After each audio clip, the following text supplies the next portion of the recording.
Kita akan coba masuk ke menghadapi ketakutan-ketakutan itu ya. Kita coba lihat, kita coba demystifying proses pendaftaran PhD itu seperti apa, dan semoga setelah melihat syaratnya ini, teman-teman bisa mengurangi ketakutan tersebut. Kita mulai dari sini.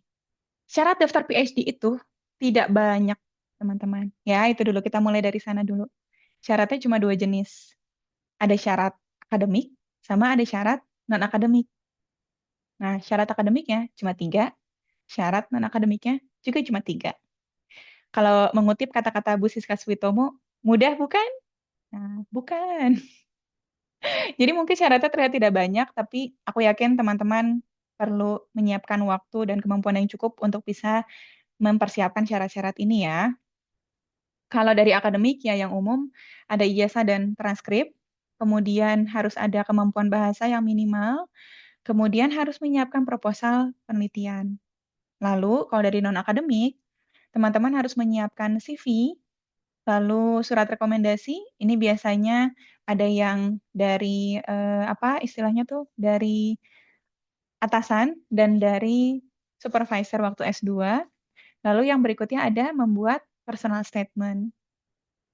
Tapi dari syaratnya yang mudah ini suka banyak tuh ketakutan-ketakutan dan kebingungan-kebingungan yang muncul ya. Jadi aku coba melihat, kita coba bahas satu persatu ketakutan dan kebingungan itu ya, teman-teman. Nah, ini aku pernah dapat aku pernah dapat pertanyaan, Kak, aku mau neliti buat S3, tapi aku nggak tahu apa ya yang harus aku teliti, gitu. Biasanya yang nanya ini mungkin habis S2, udah kerja cukup lama, sudah berkecimpung di dunia kerja yang baru, berbeda dengan pada saat S2-nya, terus sekarang mau S3. Teman-teman nggak usah khawatir, nggak perlu bertapa di bawah air terjun, nggak perlu nanya primbon dan lain sebagainya. Caranya gampang. Teman-teman bisa cek ketersediaan penelitian PhD yang ditawarkan di kampus-kampus. Jadi nggak perlu mikir sendiri. Jadi teman-teman bisa buka, ini ada contohnya beberapa universitas ya. Aku ambil dari Manchester, dari Birmingham, dan dari Edinburgh. Teman-teman bisa cari a PhD project. Jadi yang diiklankan sama kampusnya tuh apa? Dan itu nggak semuanya datang dengan beasiswa, teman-teman. Jadi kalaupun misalnya teman-teman mau datang dengan beasiswa LPDP, itu boleh banget. Pilih aja PhD project-nya sesuai dengan bidang penelitiannya teman-teman. Bisa juga teman-teman cek di website ini, findaphd.com atau www.phdportals. Di sini ada juga lowongan topik-topik PhD apa sih yang bisa teman-teman pilih. Dan kalau teman-teman memilih jalan ini, nggak perlu pusing nyari supervisor, karena supervisornya udah ada. Judulnya udah ada, supervisornya udah ada. Namun, hanya saja, kalau ada yang mudah, pasti ada kesulitannya. Betul tidak?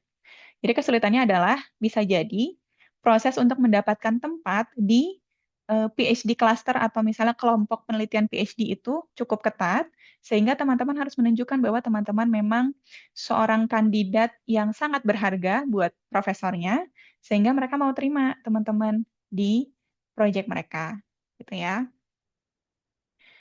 Tapi tentu saja tidak semua orang akan menemukan topik PhD yang cocok, ya. Kalau misalnya teman-teman lihat di beberapa universitas ini, biasanya topiknya tuh banyak di engineering, itu banyak banget.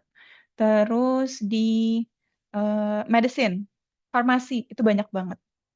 Tapi kalau misalnya di bidang pendidikan, atau misalnya kayak pendidikan kedokteran gigi, kayak aku nih, aku mencari di semua tempat, tidak ada. Paling dekat kalau mau apply, aku apply-nya yang medical education. Tapi tentu itu kurang sesuai ya sama yang aku mau lakukan. Jadi apa yang aku lakukan? Aku punya topik sendiri, gitu. Cara yang lebih ribet, tapi harus dilakukan. Nah, kalau punya topik sendiri, tapi bingung mencari supervisornya gimana?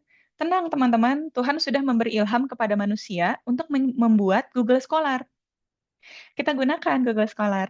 Caranya gimana? Topik yang teman-teman suka tadi, cari aja di Google Scholar, terus lihat penelitian siapa yang banyak disitasi. Terus lihat siapa penulisnya. Nah, biasanya penulis pertamanya bisa jadi si supervisornya, atau itu adalah mahasiswa bimbingannya. Jadi coba cek penulis pertama, atau kedua, atau ketiga. Lihat afiliasinya. Gitu ya. Cek di website tujuannya, kirim email perkenalan diri, atau connect di LinkedIn, lalu hubungi apakah mungkin melakukan penelitian PhD di bawah asuhan beliau. Asuhan.